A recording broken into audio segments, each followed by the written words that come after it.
Swedish Christmas thing. Like, I made up for it. I feel sorry for her. Yes, no, yes, I know the game. Yes, very much. All right, so you have to, for the audience, you have to kill one, marry one, fuck the other. Yes. Okay, we start with the evil version, or imperial version. King Charles, Benny Hill, or David Cameron. Oh, hang on, which King Charles?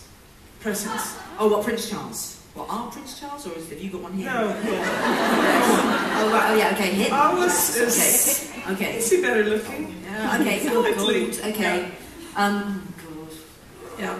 Thing is, if I say I'd kill David Cameron, it'll be all over fucking Twitter tonight. Already out there, honey. Already the press officer being all sad face at me again. But, well, hang on, Benny Hill's dead, so this is an easy cop out. I know he is. And this is a zombie Benny Hill, and like it, I can go again. You know, it's a game. Okay, no, you know what? No. I would kill Benny Hill. I would kiss Prince Charles, and I would marry David Cameron because, you know, an incredible way to influence his future policy is to be a massive ball-busting wife. Just sit behind him. Just go in and have a think about it. Last week he was saying that his daughter Nancy had influenced him to do some kind of piece of feminist legislation that he probably didn't understand, but he just went, I'll just do that for my daughter. So yeah, no, I'd absolutely marry David Cameron. And what's more, I'd be so good in bed that I would turn him left wing. I would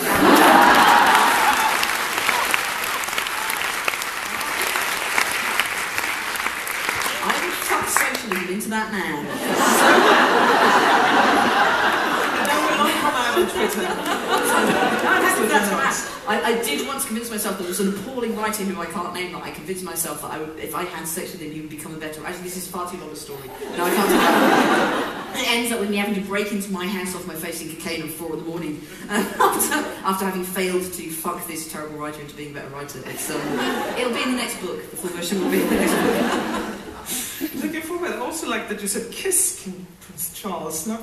Oh, fuck Prince Charles. I mean, he's an old man. I don't want to hurt him. I'm quite rigorous. All right. Okay. We'll do the kind version also before we end this. Downtown Abbey version, I like to call it. Yeah. Okay. Kill, fuck, marry. Branson the taxi driver, Lady Mary, or borrow the hot, gay, shady footman. Oh, right, I'm trying to remember, because I stopped watching it around about the amazing plot point where a maid was trying to make her mistress have an abortion by leaving some soap on the floor. And that was like, wow, that is... Her ideas were that she left, her mistress was pregnant, and she thought that if she left some soap on the floor that she would slip on the soap and the baby would fall out. And at that point I was like, this is a plot? Seriously? I don't think I can watch this anymore.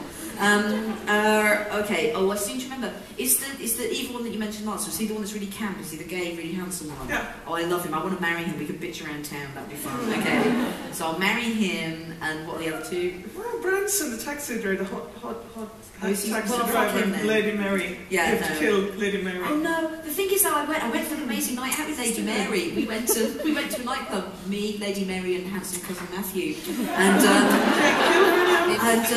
watching them cronking to No Diggity by Blackstreet at 3 o'clock in the morning. Because in my head I was imagining them wearing all the outfits. It was that was the night there was a big conversation going on in Britain about sort of like the upper classes versus the working classes. And they'd always illustrate it with pictures of Downton Abbey.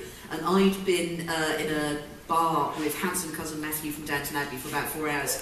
And we got to the point where we were so drunk that it was like, well, we need to take champagne with us for the journey, which was to a building over the road. So we'd got a bottle of champagne, and as we left the bar, handsome cousin Matthew sort of popped the cork so we could drink it as we walked across the street. And the cork flew across the road and hit a tramp in the face. It was like, if the Daily Mail see handsome cousin Matthew from Downton Abbey assaulting a homeless man with a champagne cork, it's all over. This is all over. It's quite the night out. I look forward to this night. That'll be in the next book.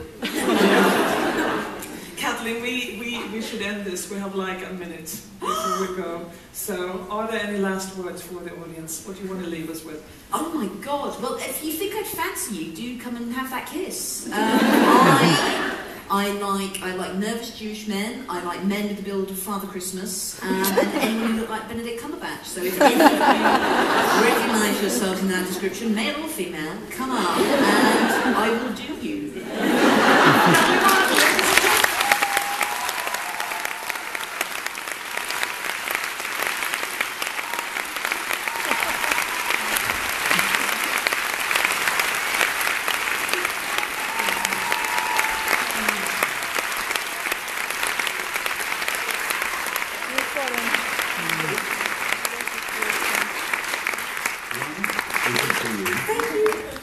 Although I'm not religious, God save you. It's not going to happen, sir. I'll just wear it like Keep away from the Chicago outfits. It's Friday the 5th of December 2014, and you are here in the company of Kathleen and Sonja. Never forget that. 4.